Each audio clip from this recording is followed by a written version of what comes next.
research firm, the Board of Education. She, along with Jenny Faulkner, our Public Information Officer, is working closely to support BWP's efforts. I'll ask Ms. Simpson to share an update with the board about the progress thus far.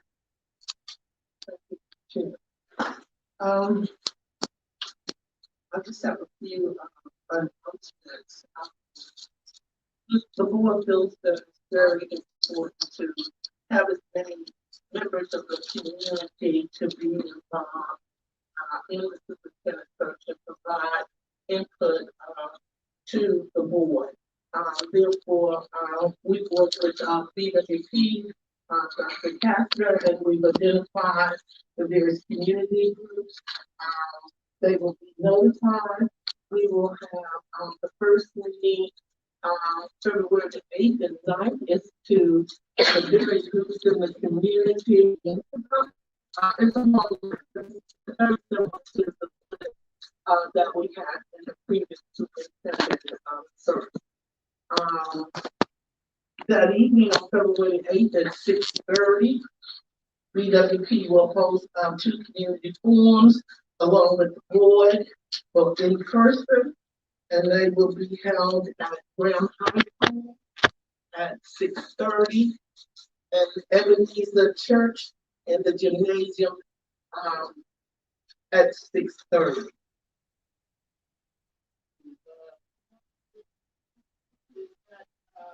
Both are going to be held simultaneously, so I guess we're going to have to just split up the support in order to make that happen and to be there. So we are encouraging the public. This is your opportunity to come out, tell us what you'd like to see in a superintendent and be a part of that process. And of course, the community can attend either one of those sessions, and we will try to divide up and be there as well. Also on the 8th and 9th, PWPs will be meeting with school officials, staff here, principals, several other groups.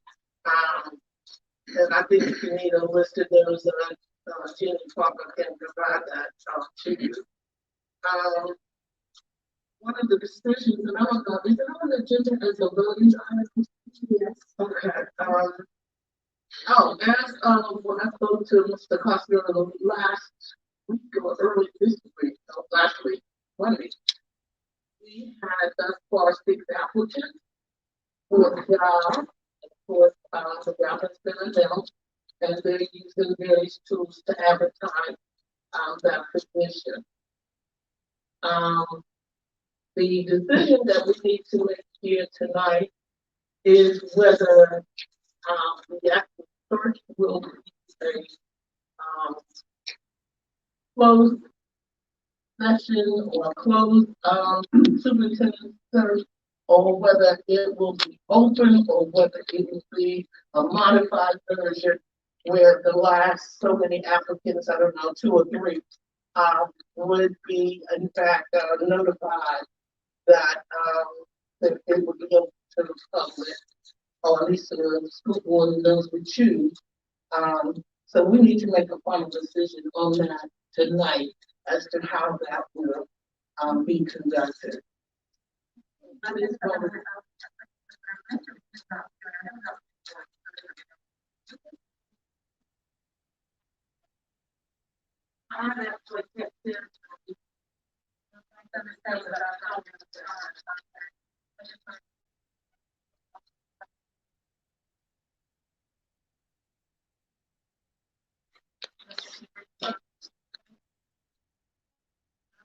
So we'll be told that, okay, if that's okay, we will just bring that back up once we know what the thing is.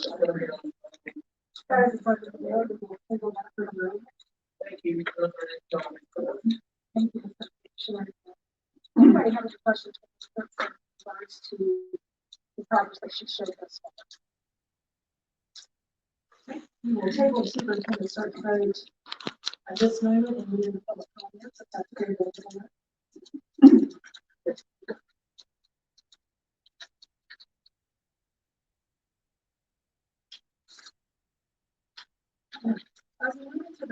comment portion of our meeting. Section 20, titled Public Participation. The Board of Education, as an elected representative body of the school system, also wishes to provide forums for citizens to express interest and concerns related to the school system. In order that the board may conduct an orderly meeting while providing an opportunity for input, individuals or groups may be heard by the board in accordance with this policy or subsection D.2 of policy 2200 with meetings, which addresses public hearings. A minimum of at least 30 minutes at the beginning of each regularly scheduled school board meeting will be set aside for citizens, including students and employees, to address the board through public comment. Each speaker will receive 3 minutes to present comments. A sign-up sheet will be available 30 minutes before the meeting begins for any individual. During the public comment period, the board chairperson will recognize speakers in the order in which they signed in. Substitute speakers will not be permitted, and speakers may not donate any portion of their time to another speaker. If a speaker is unable to present all of his or her information within the specified time limit, the speaker may provide the board with additional information in written form. When a group of individuals wishes to speak in support or opposition of the same position, the chairperson may ask the group to designate a single spokesperson. When the number of individuals who wish to address the board exceeds the capacity of the meeting room, the chairperson may ask groups supporting or opposing the same position to select delegates to speak on their behalf. At any time, the board may establish additional procedures to ensure that public comment sessions proceed in an efficient and orderly manner. Board members will not respond to individuals who address the board except to request clarification of points made by the presenter. Except in cases of emergency, information received during presentations will not be acted upon at the time it is received. It will take unanimous vote of the board members present to take action on a presentation considered to be of an unusual or emergency nature at the time it is presented. Disruptions by any person or persons of a public meeting will be subject to action in accordance with General Statute 143-318.17, which states, a person who willfully interrupts, disturbs, or disrupts an official meeting and who, upon being directed to leave the meeting by the presiding officer, willfully refuses to leave the meeting is guilty of a Class 2 misdemeanor. As we begin public comments, we ask that you refrain from clapping, snapping, or vocalizing at any time during public comments. Per board policy, individuals who have signed up may speak for up to 3 minutes. Before beginning your comments, please state your full name. Please note that the timer will chime after exactly 3 minutes. Please plan accordingly and respect any additional directions given. Speakers will be called in the order in which they signed up. When your name is called, please make your way to the podium. Profane language, making threats, or revealing personal information will not be allowed. Please be sure to address the members of the board and not audience. We have, I believe, 7 speakers signed up. We will begin with Ed Priola. As Mr. Priola is making his way to the podium, I do want to welcome his return to the council to Mr.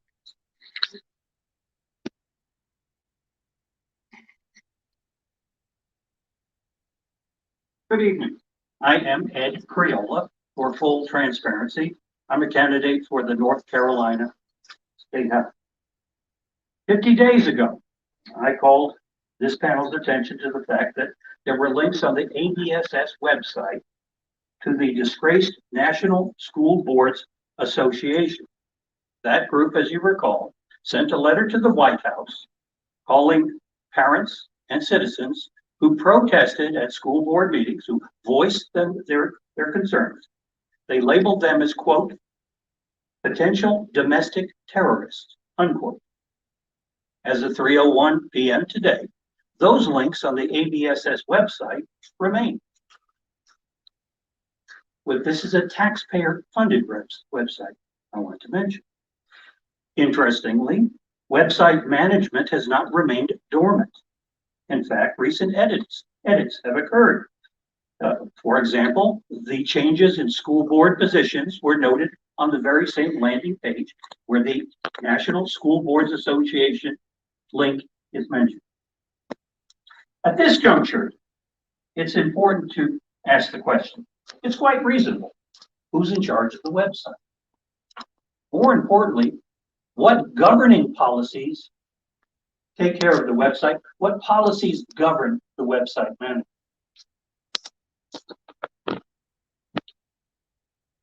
You see, the National School Board Association links are only the tip of the iceberg. In fact, there are a lot of other problems with it. In fact, the websites that are mentioned on the ABSS connection to the ABSS website are saturated with links to organizations that promote political indoctrination. Among the most egregious examples is a link to the National Association of School Psychologists. That link takes you to their public policy and legislative platform, which calls for support, use, and increased funding of professional development programs, taxpayer funding, might I insert, that, quote, promote critical race theory, white privilege, implicit bias, and anti-racist practices, unquote. When did Alamance voters, taxpayers, citizens, parents vote for these controversial policies to promote them? When did that happen? Parents have a right to know and expect that the ABSS resources, the website, are used solely for educational purposes, not political indoctrination. Thank you for your time.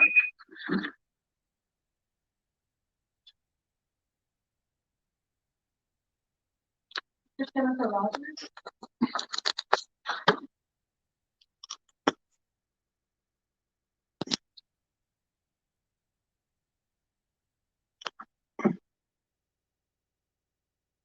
Jennifer Rogers, resident of Guam. Good evening, Dr. Morrell, Board of Education members, and ABSS administrators. As a lifelong citizen of Alamance County, ABSS graduate, and a current school board candidate, I want to thank you for your responses to my email about school safety, which I'll talk about this evening. The time is now to develop concrete plans to improve our school safety. The North Carolina State Action Plan for School Safety offers 5 goals for safer schools. It presents a clear vision of a whole school, whole community, and whole child approach for that protects everyone in our school buildings, students, teachers, school staff, so that work of teaching and learning can continue without concerns for personal safety. A collective and collaborative approach to school safety in ABSS calls on us to use existing community relationships and to establish new ones when needed to strengthen our schools. Safety is everyone's job. Only by safely promoting strong relationships at schools between our students, parents, teachers, administrators, security staff, social workers, counselors, psychologists, nurses, and other staff, as well as members of the community, can we achieve our goal. Currently, Chapel Hill, Carborough City Schools, and Durham Public Schools are already working towards these goals. Respectfully, I ask, where is our plan? School safety, I believe, falls under Goal 3, Stewardship, and Goal 4, Communication of the ABSS Strategic Plan. Is it a financial issue? My research shows that there are multiple grants which are funded by our state budget for addressing safety with dollars for student crisis intervention, school safety training for prevention and mitigation, and school safety equipment for our buildings. Every day when I drop my nephew off at school, I say a prayer over him. In this prayer, it's for him to have a productive day, for all of our students and staff to arrive home safely from their schools. And I hope and I have faith that this prayer continues to be answered every day. Yet our county is not immune to the problems of violence of any kind in our facility. We cannot afford to think that it cannot happen here. So let us work together yesterday, today, and tomorrow, and always to develop and implement plans that ensure our schools remain safe. Thank you.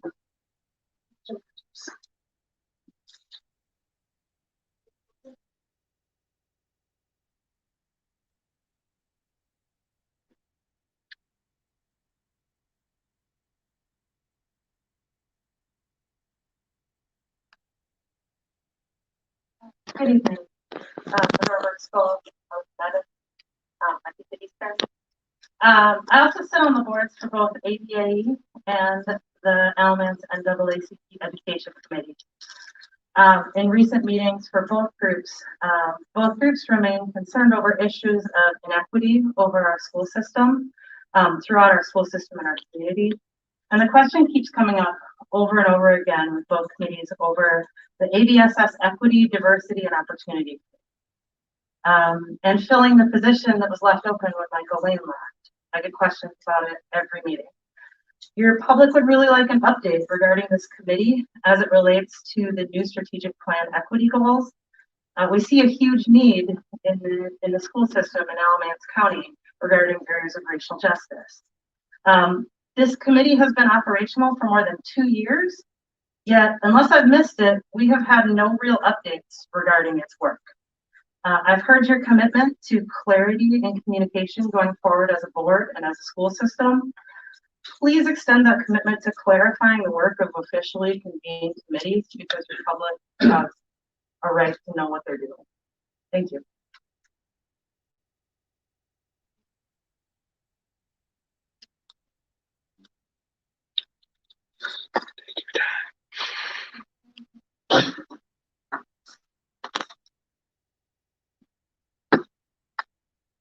Good afternoon. My name is Anthony Brooks, and for transparency, I am the director of VAX Task Force 2.0, which is fairness, accountability, teachers and students in the classroom. That being said, I'm going to talk about critical race theory real fast, or social equity learning, however you want to word it. Let me read you something that, some people have a problem understanding that critical race theory is not history. So I'm going to read you a little bit of history. First of all, I'm going to show you a little bit of history. Now, this is history. Okay, Rick, about a guy who doesn't know if he wants to be a boy or girl, and George, something we all know. So let me read some more little history, something you can read to your kids if you think it's appropriate. When I finally got old enough to not be embarrassed while talking to my sister about this stuff. Oh, really? What occurred? Have you ever thought about sticking something in your vagina? Oh, no, what do you mean? Ha ha ha. Oh, vagina slime. Okay. Now let's talk about a couple more reports that I've seen. Capitalism of the form of white supremacy. Okay, whatever. Conservatives in KKK clothing that teachers are showing their students. Timeliness is a form of white supremacy. Okay. And another thing I found out is Republicans are labeled white supremacists. That's funny because if you taught them actually history in school, you know that'd be the Democratic Party. We're not even here for that. No story. My problem with it is, why is this being taught?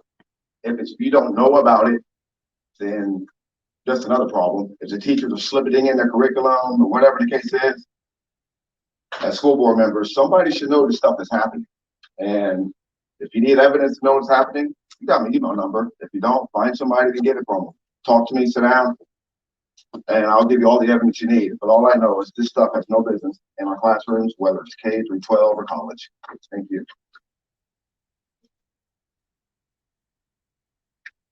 This is Cole. Yes.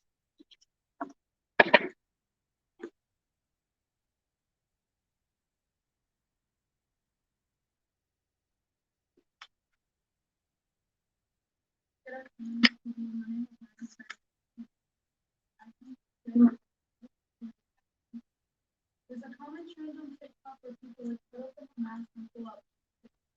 Now I'm not sure if that's true. So I cut on one of my own masks and here's what's fine. It's a couple layers of cloth, string, and then your nose piece is a zip tie used on bread bags. There's your COVID-19 protection. So if you all believe that 3 layers of paper and the bread tie will keep you from getting sick, maybe you should reconsider that thought. Also, if anyone needs a zip tie, please.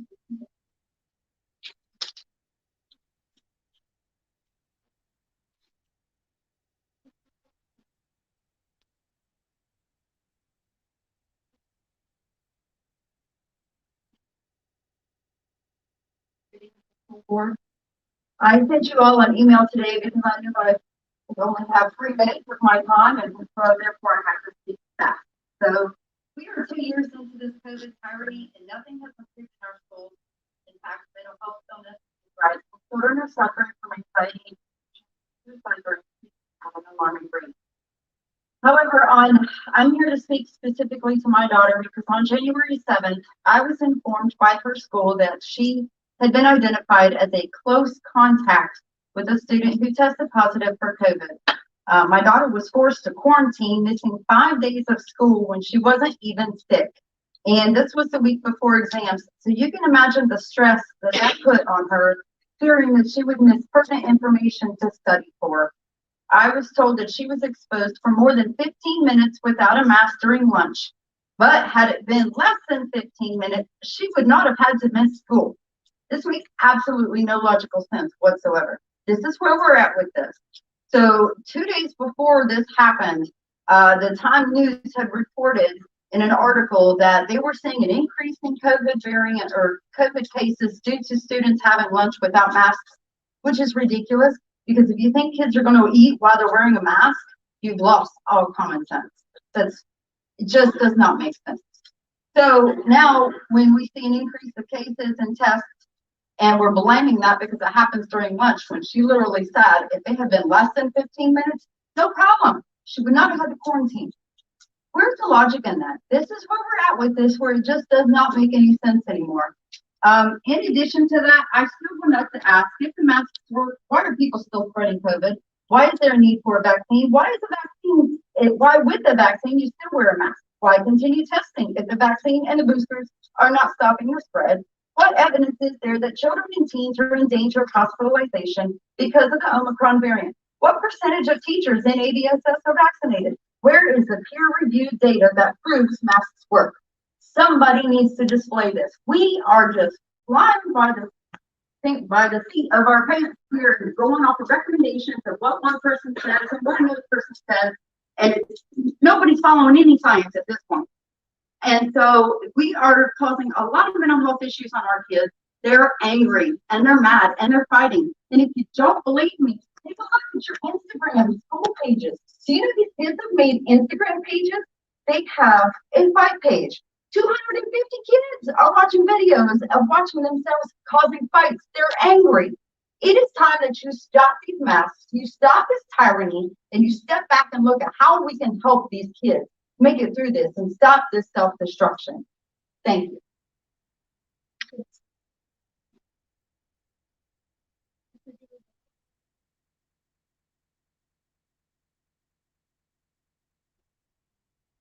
Jimmy School Board. My name is Jimmy Bell, and I want to say that everything that Tara just said was absolutely correct. There's a lack of common sense and a lack of critical thinking skills on the school board. My 9-year-old granddaughter and my 7-year-old grandson come home every day. They're tired and they're exhausted because they're being forced to wear these masks every day. We can go to school concerts, we can go to sporting events, and you don't see people wearing masks, and nothing's wrong with that. You're causing more harm to these kids than you actually realize. It's time for this board to relinquish its bureaucratic control because mandates are not laws. And that thing to even come in here, I shouldn't have to wear a mask when I come in here because it's not a law. Can you prove that to me? No, you cannot. We all know that most of you take your marching orders from those who do not have our children's best interest at heart. It's time for you to start listening to the majority of the parents who want an optional mask policy. You're supposed to work for us. You're supposed to find a way to bring everyone together. You're leaving the people out that want optional masks, and that's not right. Here's a newsflash for you, which many of us already know this. However, you choose to believe the lies and the fear. The data and evidence is out there that masks don't work. It's all about control. It's all a fear tactic. The CDC has just recently come out and said that the cloth mask, everyone that's wearing a cloth mask, why? It doesn't work. The size of a virus is 1 micron. The weaves in your masks are 80 microns. And even if you want to go with the theory that the virus is on water vapor, that would bring it up to 62 microns. It would still go right through your masks. Where's the peer-to-peer research? Where's the data? Where's the evidence? Can you prove it? Have you shown the public that where ABSS stands on this? No, because it doesn't exist. You're allowing more harm and more health risks to our children than you even realize. Do you care about that, or are you more concerned about control? You may think you're being virtuous and doing the right thing, but you're on the wrong side of history. You want happy students and happy parents? Make the mask optional. Vote on it tonight. If not, you've proven you don't care about actual science and facts, and you just want to exert control. And therefore, those on this board that continue to support this control tactic should resign immediately. Give us back our choice.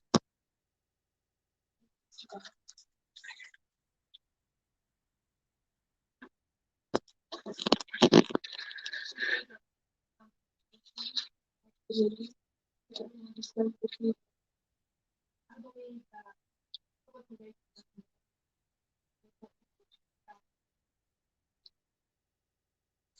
So we have first Mr. Bean. He will not be able to jump back to. So I really want to have this conversation. If I'm not mistaken, I was sick of last meeting was the road, but I think we tabled it off. I'm not sure.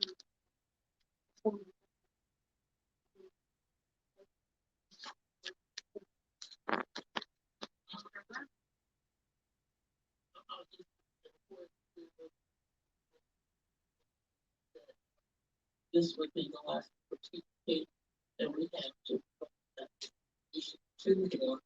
And of course, they getting questions about whether to be open and closed.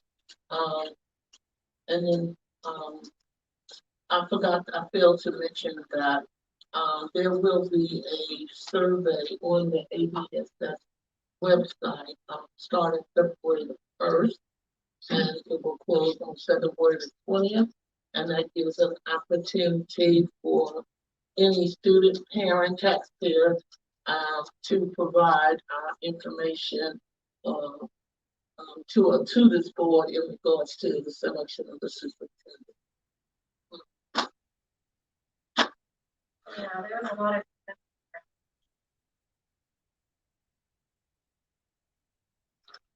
Board member to have. There are a lot of comments.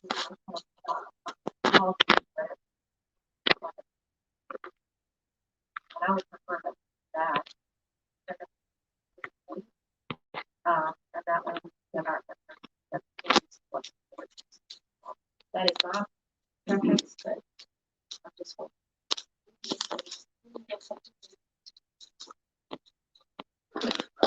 I would say that we move forward with some discussion tonight. And what comes up. What gotta be something. And there's somebody there.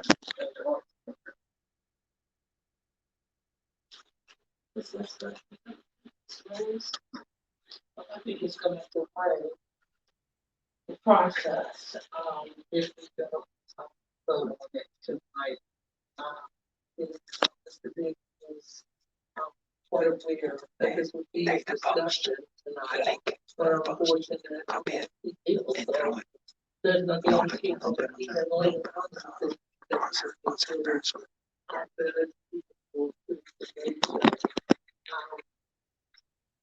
So let's have a discussion.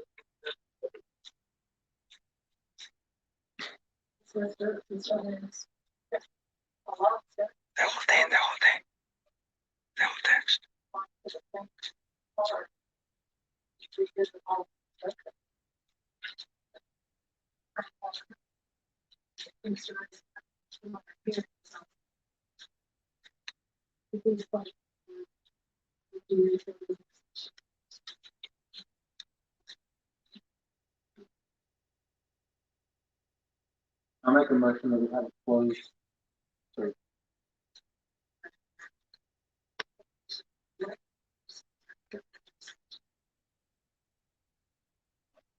Like to, have some discussion. Matter of fact, I've got some points that I want to make tonight that may give us an opportunity to find a compromise. So I guess we can vote.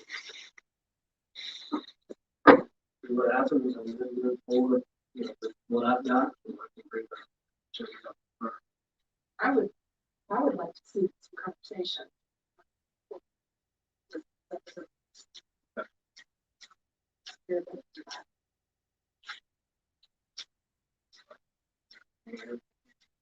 Sure, but I can see where this board's at. But, I want to start out first by reading a couple of quotes that got from some of our local newspapers. And I've got got a visual aid that I'm going to share with this board. So,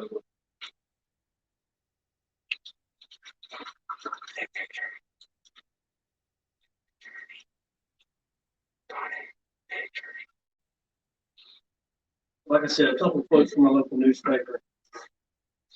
And it says, in spring of 2013, prior to the selection of Dr. Algie Gatewood as their president in July 2013, ACC's Board of Trustees invited 6 presidential finalists to tour the college's main campus in Graham and meet publicly faculty, staff, and this community.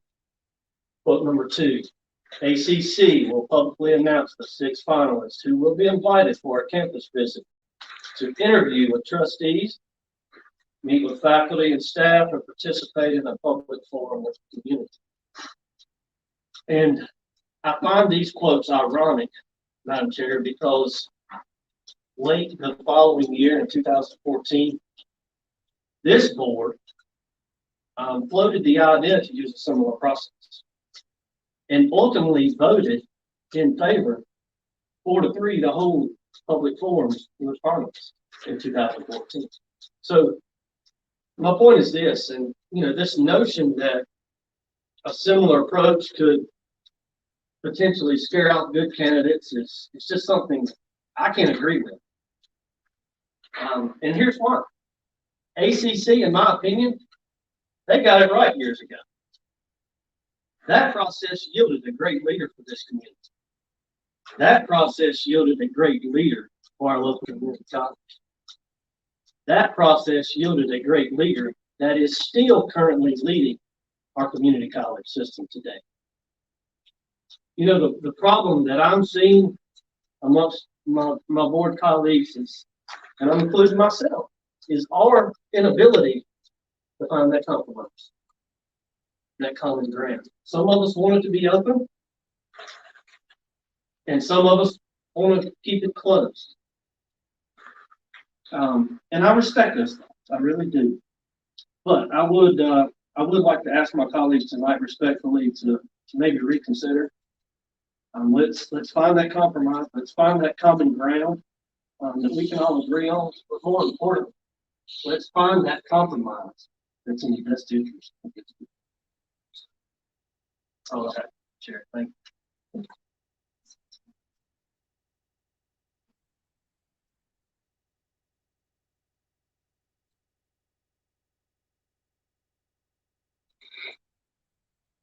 Yes.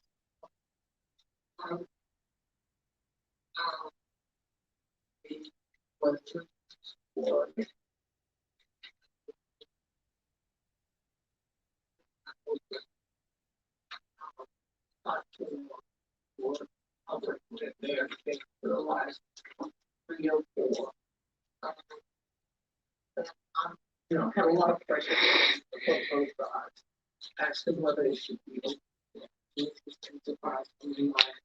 those words.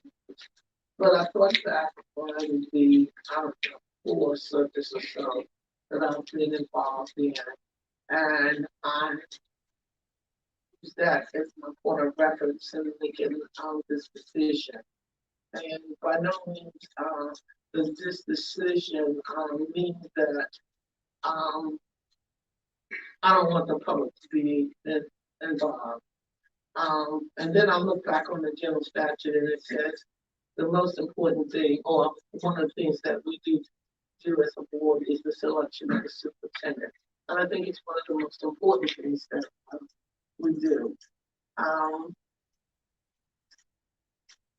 I feel, I don't like that rhetoric or whatever it is about.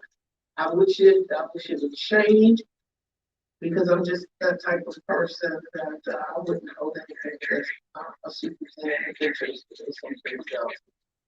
Having said that, though, I do believe that the public forums that we're going to have will give an opportunity to get the feedback that we need and desire.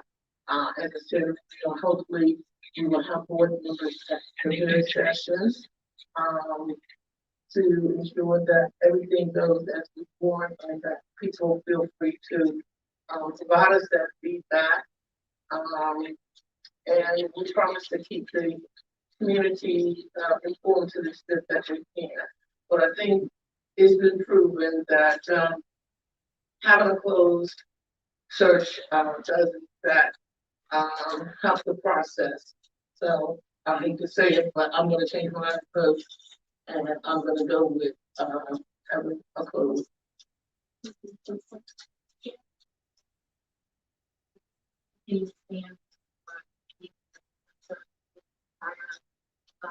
Qualified people.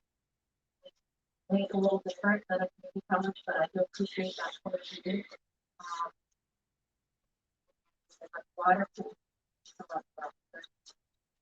Obviously, I expected to the motions for its reading.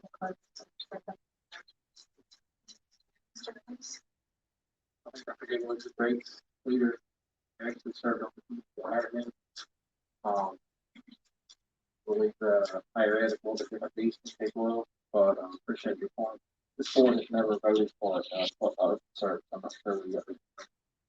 But I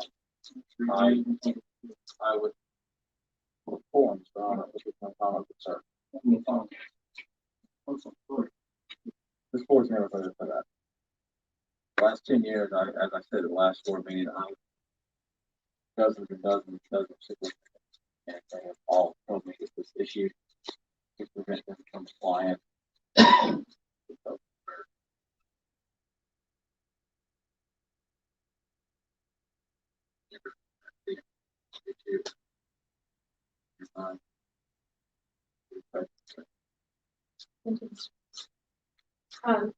I may, I'd like to add, I still stand with my decision that it should be a I like the hybrid option of public school system. What the school district is. I went back and looked through that 2018 survey, and the highest trait that the community wants is communication. And you have to have a superintendent that can lead, publicly communicate and engage our students, our staff, and our citizens. And how do we see that in closed search? I do like the public forums, getting the public input, but I'm all about transparency and openness, communication, and I have to practice what I preach. So I mean, I respect the position, but I don't think that will it hinder the quantity or the quality of candidate, perhaps. Will we still get the right candidate that's willing to proudly stand up and say, I want to be the leader at ABSS, and I'm willing to be the last 2 or 3 and meet with members of the community. That's the kind of superintendent I would like to see for our community. So just wanted to add that before we take a vote. I know Mr. Beam is not with us, but if it is the pleasure of the board, we do have a motion that's up on the floor. We have discussed it to take that vote.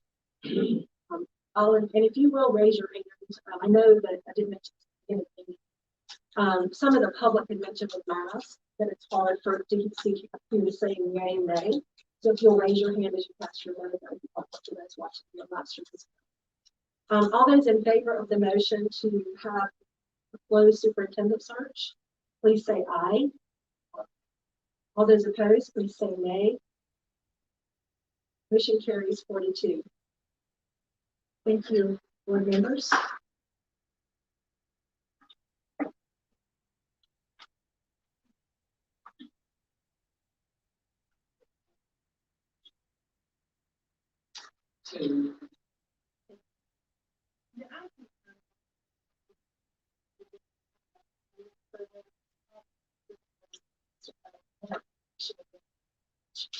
Should be able to easily access that. Yes, I would like to turn the floor over to our interim superintendent, Dr. Mill. Thank you. Last meeting, you saw an example of one of the forecasts from another school system, and our staff worked on this one, which is live and it represents us. This doesn't need to be laborious or even lengthy. It's been in your materials. It's a planning document for all of us. It's a first for all of us. And we've gone back, we've looked at agenda from prior months. There was March of the last couple of years, we had a virtual year and then we had a real year. And some of those things might be different. But we've tried to look at those things that require and or make sense for them to be on the board table on the agenda, either as information or action. And so it's broken by category here.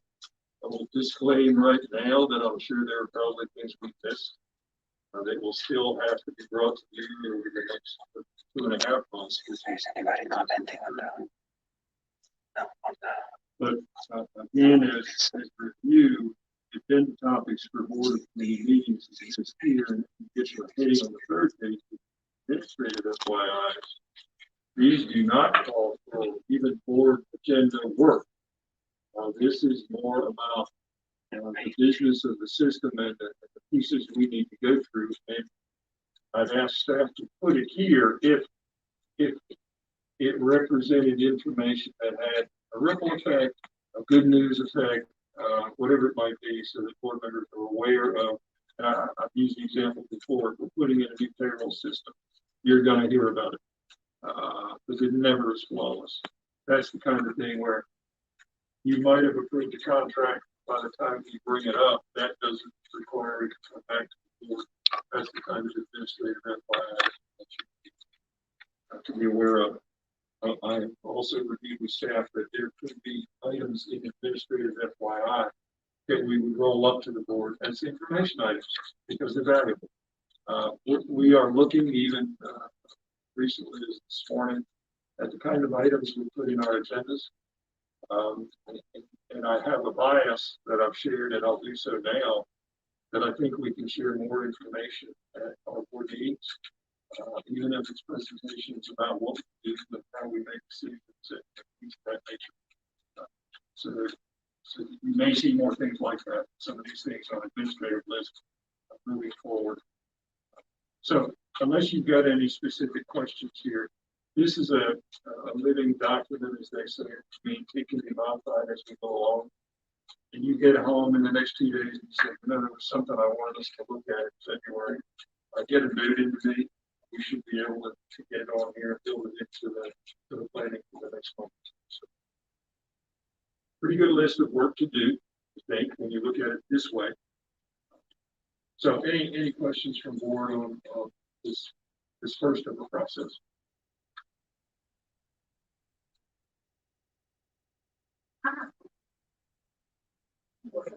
Now, I'm going to say, Dr. Hill, is there anything on here about starting the process of redistricting in order to be prepared to make sure that our elementary and middle schools are somewhat in line when the new high school opens?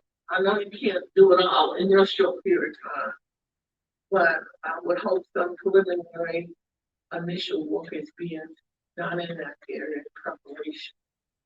Am I missing it? Okay, it needs to be. at least the start of it, because we talked about the need to start that in motion, so yes. Okay, and the other thing is just a request. I was in 2 meetings in the last week or so, representing the board, and each time, it came up that the public wanted to see an org chart, and then they need to know who's responsible in the various areas. For example, I think they said something about coming over to central office, and it says, it just assumes on the door that a person knows who does what in order to be able to call or punch that number. So, there was a need to understand who is in, who does what. If it's about athletics, or if it's about student learning, or about transfers. Could we possibly work on something like that? Good, but I'm not that good. We actually did discuss that at a principal meeting I had last week. Okay. If you recall this, and so I've already asked that to work on that. So it makes sense. I'll share with the board when we have it. Okay. It may not need a board meeting item, but you'll see it. It'll be posted. Okay. Thank you. Including your chart.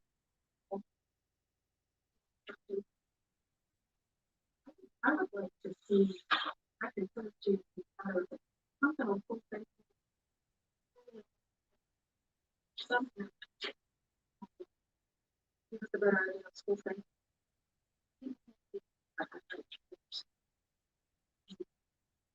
That'd be in the budget. But yes, we can look at data on specific,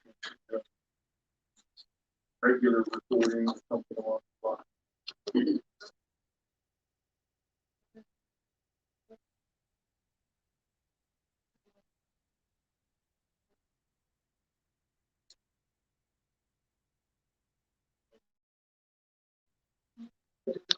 I'll just share with you, since you mentioned that about,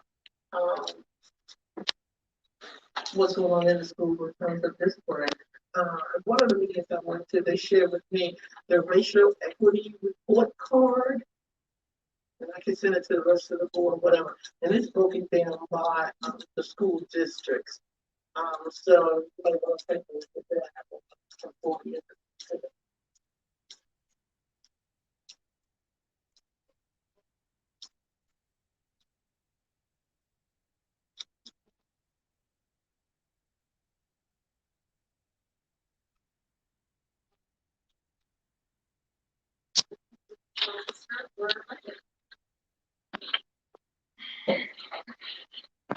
Thank you, Chair.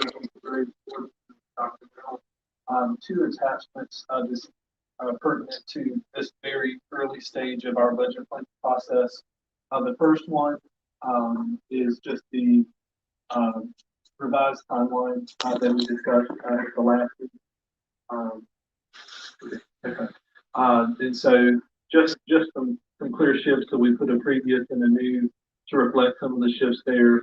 One thing to note is that work session has changed to February the 10th. I believe it is our new date for the work session in February. So our goal here today is to share with you the requests that came through, touch on some quick exercises that we did at the senior level to digest the requests and take a crack at prioritizing those. Between this meeting and the work session on the 8th, we will share with you the same activity that senior staff went through so that we can get a gauge for board member priorities where the requests are concerned. And so they may mirror us, they may look different than us, it may be a hybrid with some overlap. The public hearing that we originally had planned to do at the end of January, shifting that to the end of February, have some further conversation to look at a more formal budget book as we shift into March. And then ultimately at the final meeting in March, we'll be seeking your authorization for a specific ask of county government. Still waiting on the specific dates to materialize for the county side of the coin. Historically, we have been invited to a budget retreat in mid to late April. to be in front of the commissioners. It's usually ABSS and ACC in a similar time slot. The manager has historically unveiled his recommended budget in May. And then there will be typically a commissioner public hearing in early June. And the last few years, we've seen a budget vote happen at their last meeting in June when we know where the dust is going to settle. So just wanted to start this off by sharing that. Jeremy, if I may, the one date the public may have seen here, February 8th, would not be right for work session. It's actually Correct.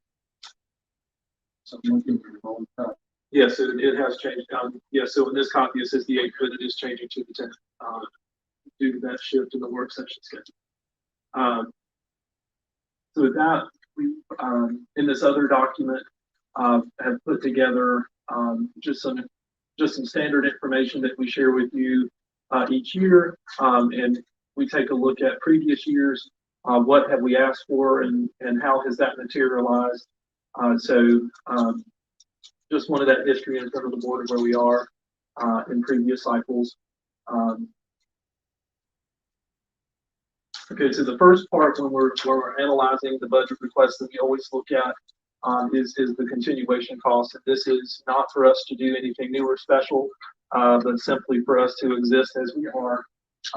That first item just sort of it denotes the local implications of the state budget where salaries are concerned. And so this particular state budget, we're fortunate to have a 2-year state budget to work with this cycle. It makes our forecasting a lot easier. And so we know that there will be for our teachers and other certified staff about a 2.5% change in compensation. And we know for our classified staff, in this next year of the budget cycle, the minimum wage will rise to $15 per hour, or they'll get a 2.5% increase, whichever is greater. We carefully monitor charter growth as a part of this process. We have 4 charter schools that are in our boundaries. One of them, the Alamance Community School, is adding a grade level per year. So for the purposes of this calculation, we're estimating an increase of 200 students in charter school enrollment in the county.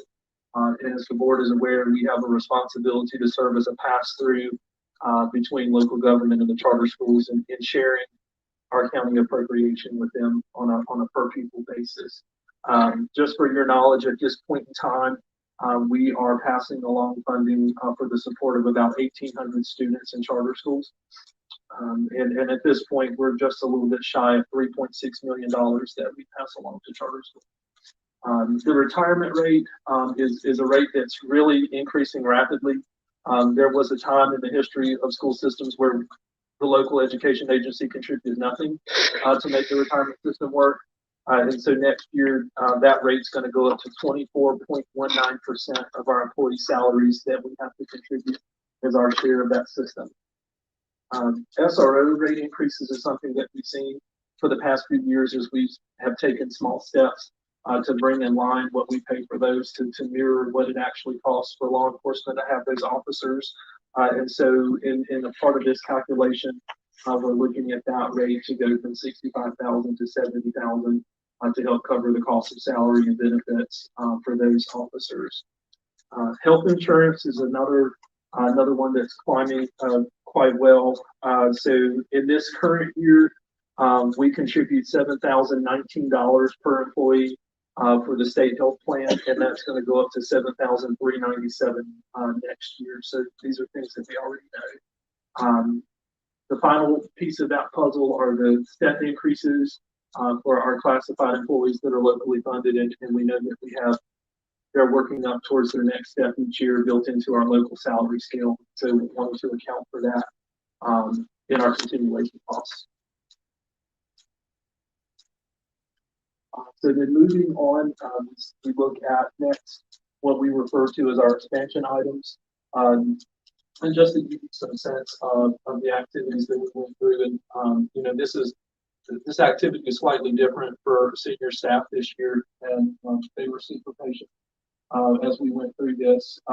So we took a look at first in the first activity, we had everything spelled out in a spreadsheet, and they were tasked with, if we only had $3 million additional dollars to work with for expansion items, what things would you fit into that $3 million? And that was how we approached for recurring things. We had some non-recurring requests that were on the table and looked at those separately and said, how many of these would you fit if you had 600,000 for these one-time non-recurring things? And then after that phase of the activity, we were pushed to further take a look at, okay, these were things that got they got at least 2 votes from cabinet members. How would you rank these 1 to 10, sort of working down the list? And so the first item that sort of that made it through that process with a lot of attention are various supplement rates. And so you'll see in these first few slides conversation about the supplement rates for assistant principals, and our teachers. And we've worked really hard the last couple of years to keep you informed of how we compare and how we rank. So assistant principals, for example, we're ranked number 18 on average in the state. We're about $98 below average.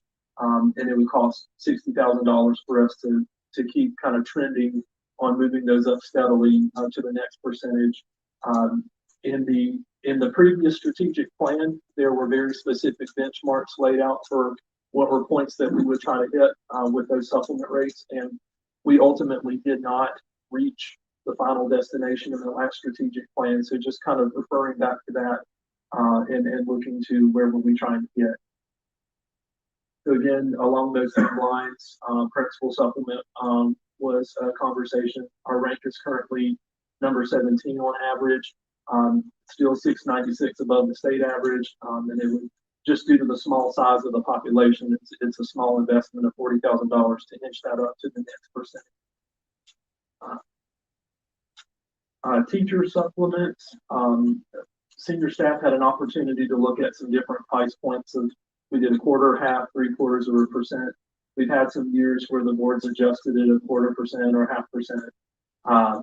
We still are hanging on to our number 10 ranking, and we're above the state average by 200. And so looking to continue to make progress there and try to stay relevant in the shooting distance with our neighbors. This is a chart the board has seen before, just to give you some context of who are the folks that are ahead of us on that list, and what would it take for us to try to catch up to those averages and those other metrics.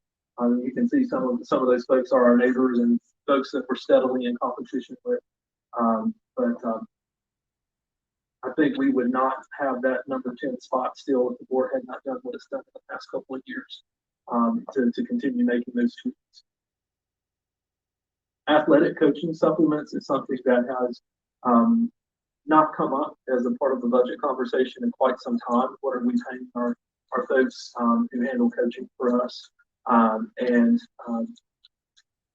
I'd go back as far as I could in salary books for the district, and I went back 10 years and did not find any kind of change with what we've done for coaching supplements. And I can dig further, but so clearly it's something we've not touched in a while.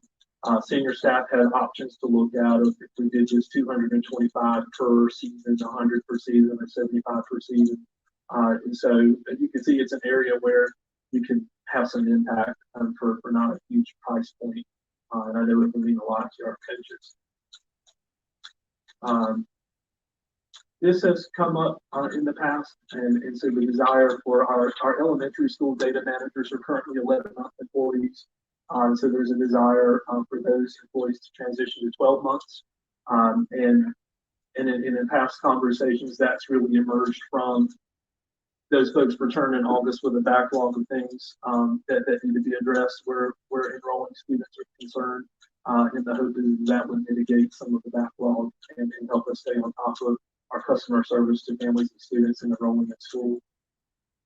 Athletic trainers is something that we have talked about quite a bit. As we were in this past school year, we've had conversations about the desire to seek a contracted service.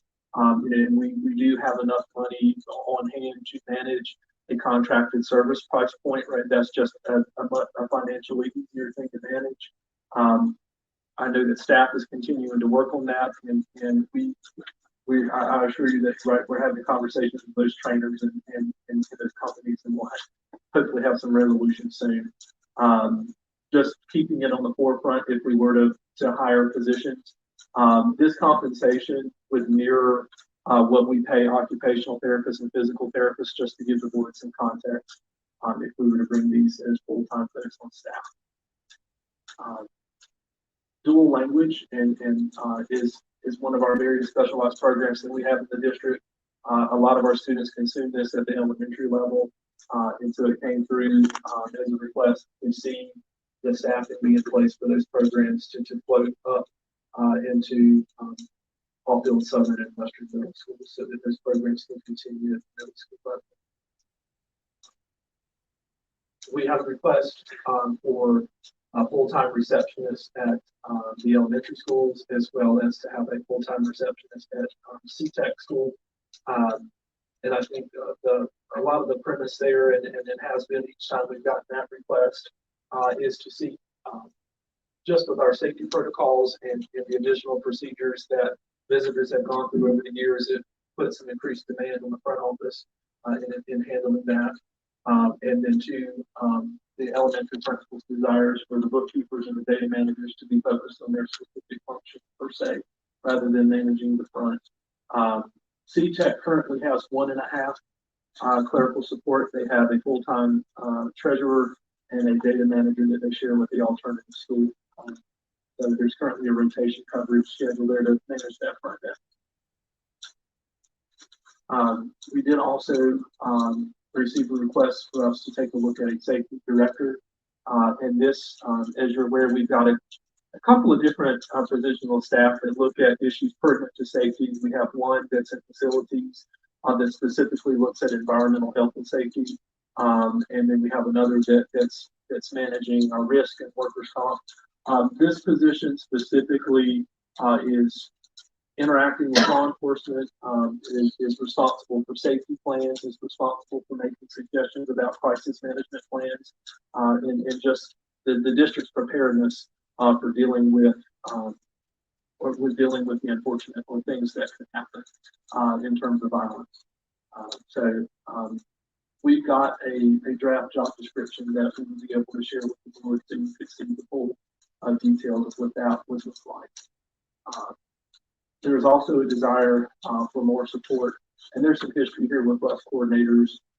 So currently, in the Cummings, Williams, and Graham High School zones, there are individuals that are designated as bus coordinators, and they do spend their time driving the bus, but take on some of that responsibility for finding bus subs to fill in when there's not a driver, and helping bus drivers manage their time, etc. And so there was a desire to see some support like that, at least on a part-time basis for middle school, and seeing support like that at the other 3 traditional schools.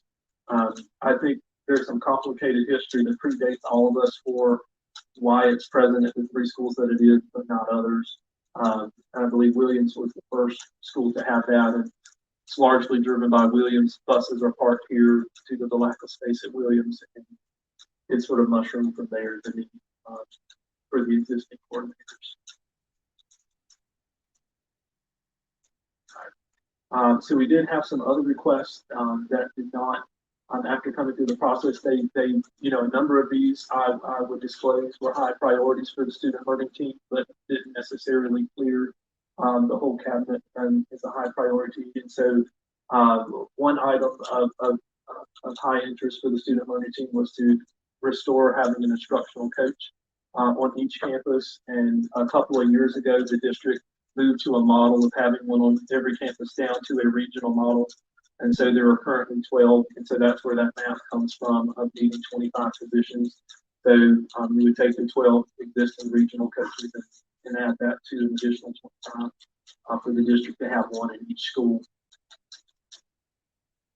There was a request through this process for us to take a look at our ratios of students to assistant principals. And so specifically some conversation about looking for that range to be 200 to 300 students per administrator in a school building. And so the schools on this list in particular were part of that conversation. Pleasant Grove and Sylvan currently do not have assistant principals. Graham Middle, Hallfield Southern, Western, and Woodlawn are our middle schools that have 2 assistant principals, whereas Turrentine and Broadview, for example, have 3. And so that's sort of where the crux of some of those ratio conversations begin.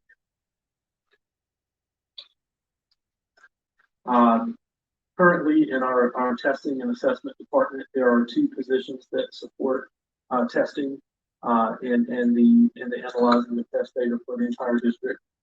And so there was a desire to bring the capacity of that department up to 3 individuals to manage that in all of our testing processes.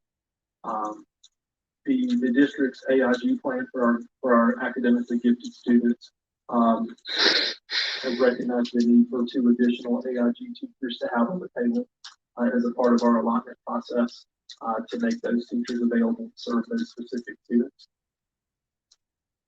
There's a request to have an additional enrollment specialist in the enrollment division, and to clarify, in the last budget process, the board worked with us to have an additional position added specifically dealing with our newcomers that come to us from other countries. And the focus of this position would be different, and rather this is one that is involved in managing the entire student population and the enrollment process and on a centralized basis. This was a deferred request of sorts.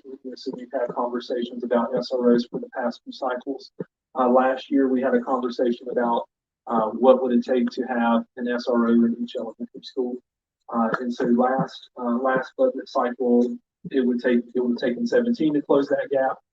We were ultimately able to secure funding for 3, so that the number is 14. As a part of the school safety grant, the state opens that up every other year.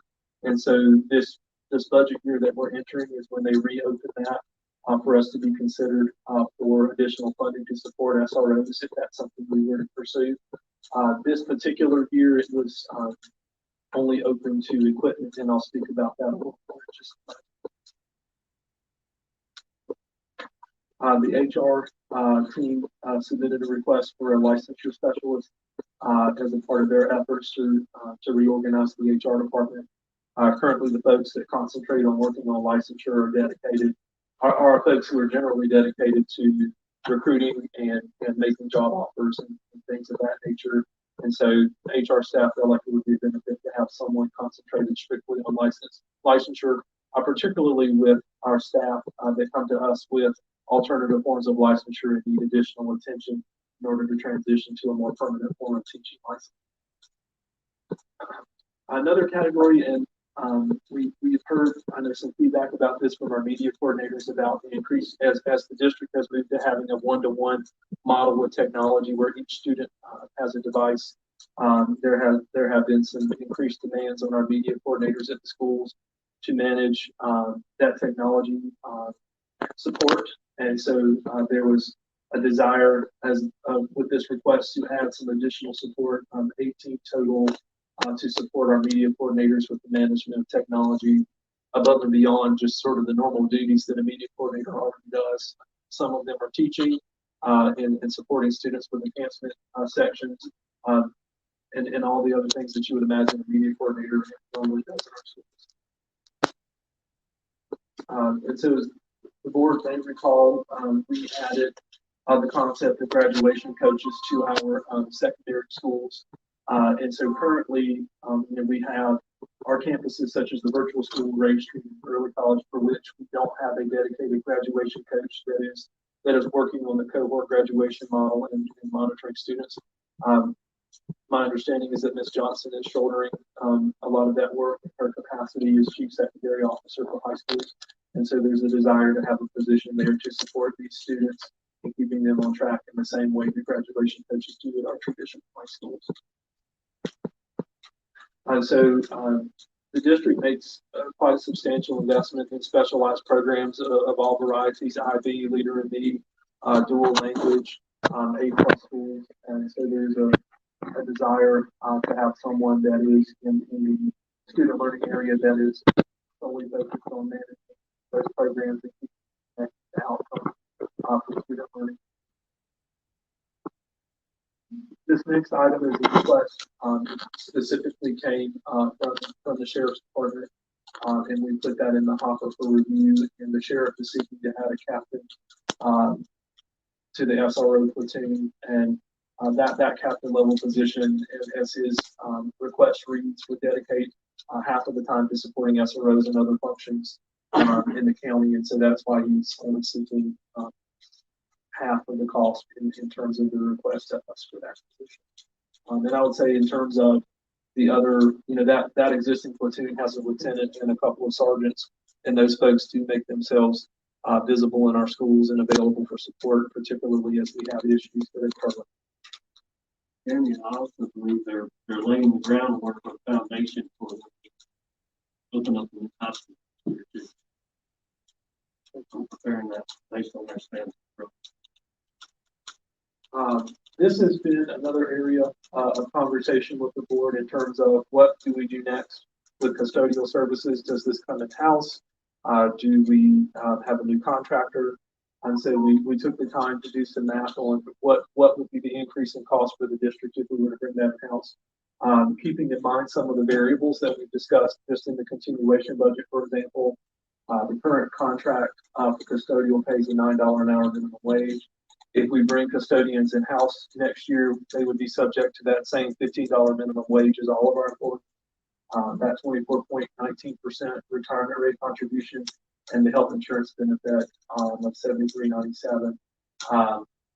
And so all those variables on the table, it'd be an increase